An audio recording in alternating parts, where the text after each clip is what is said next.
प्यारे बच्चों, आप सबका स्वागत है हमारे नन्हे मुन्ने बच्चों की पाठशाला में। आज हम पढ़ेंगे कार्य पुस्तिका गणित ज्ञान कक्षा 5 में पाठ 5 लघुत्तम समापवर्तक और महत्तम समापवर्तक। संख्याओं को जांचो, परखो और खाली स्थान में भरना रहेगा। देखो लिखा है 6, 9, 11, 40, 119, 164, 248, 246, 282 में 2 से पूरी विभाजित होने वाली संख्याएं लिखी गई हैं। तो इसको लिखने से पहले हमें 2 के विभाज्यता का नियम मालूम होना चाहिए कि ये कैसे विभाजित हो गए। देखिए बच्चों, 2 की विभाज्यता का नियम, हम पहले 2 की विभाज्यता का नियम देखेंगे। किसी संख्या का यूनिट डिजिट मतलब इकाई अंक यदि 2 से पूर्णतः विभाजित हो तो वह संख्या 2 से विभाजित हो जाएगी। यूनिट डिजिट मतलब कोई संख्या है उसके लास्ट का अक्षर, जैसे संख्या ये लिखी हुई है हमारे पास 5, 6, 4, 3, 2, 1, 8। अब ये जो 8 आखिरी अक्षर है इसको यूनिट डिजिट या इकाई का अंक कहते हैं।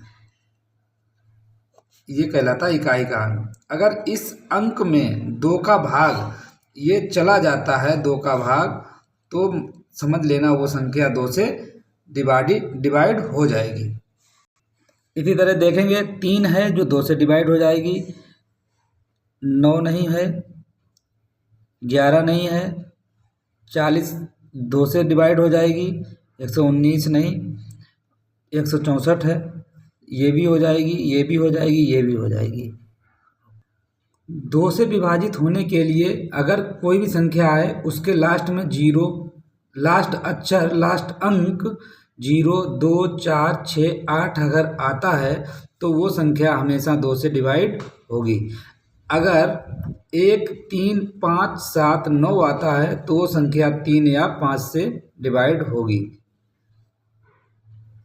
11, 15, 29, 39, 42, 242, 243, 357, 459, 909, 559 में 3 से पूरी विभाजित होने वाली संख्याएं बताइए। देखिए 3 से विभाज्यता का नियम हम देखेंगे पहले।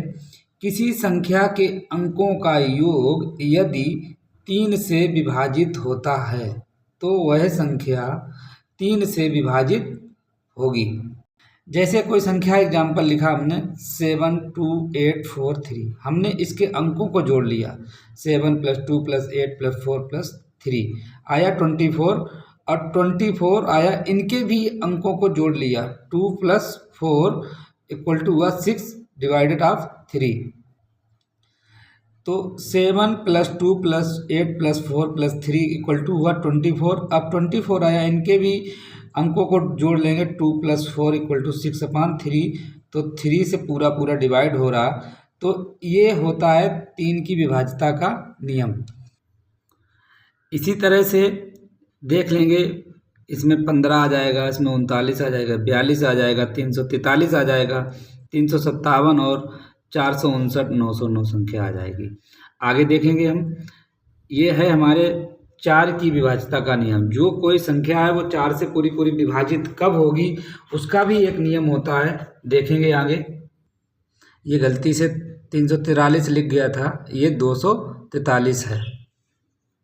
ये मेरे प्यारे बच्चों, 4 की विभाज्यता का नियम क्या है? किसी संख्या के अंतिम 2 डिजिट 4 से विभाजित होते हैं तो वह संख्या 4 से विभाजित हो जाएगी। जैसे लिखी हुई संख्या है, इसके लास्ट के 2 डिजिट ले लिए और उससे हमने 4 से भाग दिया तो पूरी डिवाइड हो गई, तो वो संख्या हमारी 4 से डिवाइड हो जाएगी। लास्ट 2 डिजिट / 4, तो हमारा वो संख्या वो 4 की विभाज्यता का नियम होता है।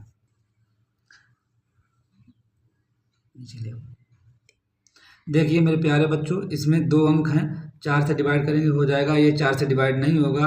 ये 2 अंक देखेंगे 4 से डिवाइड हो जाएगा तो ये भी डिवाइड होगा। ये 2 अंक नहीं होंगे, ये वाले लेंगे तो डिवाइड हो जाएगा। ये डिवाइड नहीं होंगे 2 अंक, ये 224 है, डिवाइड हो जाएगा, 242 डिवाइड नहीं होगा, 422 भी डिवाइड नहीं होगा, 516 डिवाइड हो जाएगा, 956 भी डिवाइड हो जाएगा, 800 भी डिवाइड हो जाएगा, 1200 भी डिवाइड हो जाएगा और 1612 भी डिवाइड हो जाएगा। इसी तरह मेरे प्यारे बच्चों आगे हम देखेंगे 5 की विभाज्यता का नियम क्या है। 5 की विभाज्यता का नियम क्या है? किसी संख्या का यूनिट डिजिट यदि 5 या 0 हो तो वह संख्या 5 से विभाजित हो जाएगी। कोई संख्या दी गई है, उसका लास्ट अक्षर या तो 0 हो या 5 हो तो वो संख्या हमारी 5 से डिवाइड हो जाएगी। देखेंगे आगे संख्या क्या है कि ये देखो है 0 आया लास्ट में, डिवाइड हो जाएगी। यहाँ नहीं है तो नहीं होगी, इसमें भी 5 आया, डिवाइड हो जाएगी, ये भी डिवाइड हो जाएगी, ये भी डिवाइड हो जाएगी, ये भी डिवाइड हो जाएगी, ये भी डिवाइड हो जाएगी, 0 और ये भी डिवाइड, ये भी डिवाइड और ये भी डिवाइड। ये पूरे 5 की विभाज्यता का नियम होता है। आगे देखेंगे एक संख्या 5 और 6 दोनों का गुणज है, उस संख्या के बारे में निम्नलिखित में से क्या कहा जा सकता है। देखिए कोई 5 और 6 का गुणज है, 5 और 6 गुणज है, उसका क्या हो गया, इसका पहाड़ा पढ़ लेंगे 5 6 का 30। तो देखेंगे यह 2 और 3 से विभाज्य है लेकिन 5 से नहीं, गलत। ये 2 और 5 से विभाज्य है लेकिन 3 से नहीं, गलत। यह संख्या 2 3 और 5 तीनों से विभाज्य होगी, ये चीज सही है। ये संख्या 2 और 3 से विभाज्य नहीं, ये भी गलत है। मेरे प्यारे बच्चों आगे है 3 और 4 का लासा। 3 के अपवर्त क्या है और 4 के अपवर्त क्या है। इनमें अपवर्त मतलब होता है उस चीज का पहाड़ा पढ़ देना, जैसे 3 का पहाड़ा है और ये 4 का पहाड़ा है। समान अपवर्त कहाँ है, ये 12 पे है, ये 24 पे है। तो 12 सबसे छोटा अपवर्त है तो इसका लासा क्या हो गया 12। इसी तरह हम देखेंगे आगे 6 और 9 का लासा निकालना है। तो 6 और 9 का लासा कैसे निकालते हैं, ये गुणनखंड विधि है। देखते हैं फैक्टर विधि से। सबसे पहले इसको करने से पहले मुझे प्राइम नंबर मालूम होने चाहिए। प्राइम नंबर का वीडियो है जो हम पहले पढ़ा चुके हैं, उसका लिंक डिस्क्रिप्शन बॉक्स में मिल जाएगा, उसको देख लें, इसके बाद में ही ये समझ में आएगा। देखिए अभाज्य नंबर क्या होता है, देखें 2 से डिवाइड करेंगे तो ये 3 आया, ये नहीं होगा तो वही रहेगा। 3 से करेंगे 3 एकम 3 और 3 तिया 9 और 3 से करेंगे ये, और इसका गुणनखंड लिख लेंगे 2 गुणे 3 गुणे 3, तो 3 तिया 9 दूनी 18। इसी तरह से 9 और 12 का है, 2 से डिवाइड करेंगे, 9 तो नहीं डिवाइड होगा वैसे ही रहेगा, ये 6 हो जाएगा। फिर 2 से करेंगे 3 हो जाएगा, फिर 3 से करेंगे 3 तिया 9 3 एकम 3 लिखेंगे, 2 गुणे 2 गुणे 3 गुणे 3, 3 तिया 9 दूनी 18 दूनी 36 हो जाएगा। इसी तरह देखेंगे मेरे प्यारे बच्चों 6 9 12 का लासा देखेंगे। 2 विधियां होती हैं, ये गुणनखंड विधि है, इससे देख लेते हैं। 2 से करेंगे भाग विधि से, ये है 2 से डिवाइड करेंगे 3 आएगा, 9 आएगा, ये 6 रहेगा। यहाँ 2 से करेंगे तो ये 6 ही डिवाइड होगा, बाद बाकी नहीं। ये 3 से करेंगे 3 से करेंगे 3 एकम 3 3 तिया 9 3 एकम 3, फिर 3 से आएगा तो क्या हो गया गुणनखंड 2 गुणे 2 3 गुणे 3 3 तिया 9 9 दूनी 18 दूनी 36। इसी तरह आगे वाला भी कर लेंगे कि डिवाइडेशन 2 से करेंगे, फिर 2 से करेंगे, 3 से करेंगे, फिर 3 से करेंगे तो इसे 36। अब नीचे देखेंगे 8 अंकों की एक संख्या ये दी गई है। 8 अंकों की एक संख्या दी गई है को 9 से विभाजित करने पर पूरा विभाजित हो जाता है, तो ये बॉक्स की जगह पर, इस बॉक्स की जगह पर कौन सा अंक आएगा देखते हैं। देखो कोई संख्या थी ये हमारे पास, हमने लिख ली 20101, ये बॉक्स बना लिया 10।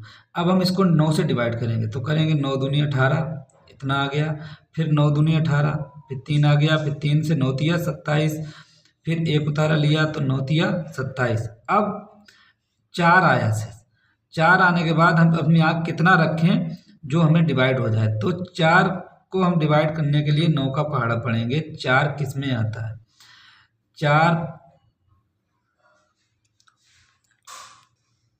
अब ये 9 का पहाड़ा ऐसे पढ़ें, ये जो यहाँ इतना रखें जो इससे डिवाइड हो जाए, तो यहाँ रखा 9 का पहाड़ा पड़ा, 5 बार 9 पचे 45, तो यहाँ 6 रखेंगे, 1 आया तो 9 एकम 9 और ये 2 9 और 9 तिया 27। तो यहाँ पे हम कितना रखेंगे 6, क्या रखेंगे यहाँ पर 6, तो हमारा 6 वाला ऑप्शन सही हो जाएगा। आगे देखेंगे, अब्बास के मकान की नंबर प्लेट में एक नंबर गिर जाता है, उसका मकान का नंबर 9 से पूरी तरह विभाजित है, तो बताइए कि विकल्पों में कौन सा नंबर सही है। देखिए ये एक अब्बास के मकान नंबर है, उसको कैसे हम देखेंगे, देखो आगे ये है, एक ये था मकान नंबर अब्बास का, वो एक अंक गिर गया था, 9 से डिवाइड था, लेकिन करेंगे 9 छंग 54, तो कितना आ जाएगा यहाँ 4, सीधा सीधा 4 आ रहा है और वो पूरी पूरी डिवाइड हो रही है। तो मेरे प्यारे बच्चों इसमें ये डी विकल्प सही है। देखेंगे मेरे प्यारे बच्चों आगे मासा ज्ञात करना है, 4 और 6 का मासा। 4 के फैक्टर करेंगे पहले, 1 गुणे 2 गुणे 2। 6 के फैक्टर करेंगे 1 गुणे 2 गुणे 3। अब मासा का मतलब क्या होता है, जो दोनों में मिले, जो दोनों में कॉमन हो उसी को हम लिख लेते हैं, और बाद बाकी जो जिनका पेयर नहीं बनता उनको छोड़ देते हैं। तो इसमें 1 है और इसमें 2 है, तो 1 गुणे 2 मतलब 2 एकम 2, तो हमारा ऊपर का मासा 2 हो गया। आगे देखेंगे 6 और 9, 6 के फैक्टर करेंगे तो 2 गुणे 3 और 9 के फैक्टर तो 3 गुणे 3। अब जिसका पेयर बनेगा उसी को ले लेंगे, इसका कोई पेयर नहीं, इसका भी पेयर नहीं, ये इनका पेयर है तो इसको ले लेंगे, और जिसका पेयर होगा वो एक बार ही लिखा जाएगा, लेकिन लासा में क्या होता है उनको सबको लिख लिया जाता, पेयर हो तो एक बार और जिनके पेयर नहीं उनको भी लिख लिया जाता, तो इसका मासा 3 हो गया। आगे देखेंगे 6 9 24 का मासा, तो 6 के गुणनखंड कर लिए, 9 के गुणनखंड कर लिए, 24 के, तो इसका कोई पेयर नहीं, ये यहाँ से इतना आया, इसका एक पेयर बन रहा है, तो मासा कितना हो गया 3। 24 36 और 48 का मासा, 24 के कर लिया गुणनखंड, 36 के और 48 के, तो देखेंगे ना पेयर किस किस के बन रही है, 2 का बन रहा, ये 2 का बन रहा, इसका नहीं, और ये इसका एक 3 का, तो जिसके पेयर बन रहे उसी को एक बार लिखना है, ये 2 इंटू 2 और इंटू 3, तो 3 2 जा 6 और 6 2 जा 12 आ गया। देखेंगे मेरे प्यारे बच्चों आगे, रानी ने मेले में देखा कि हरे रंग की झालर प्रत्येक 10 सेकेंड पर, वह लाल रंग की झालर प्रत्येक 15 सेकेंड पर जलती है।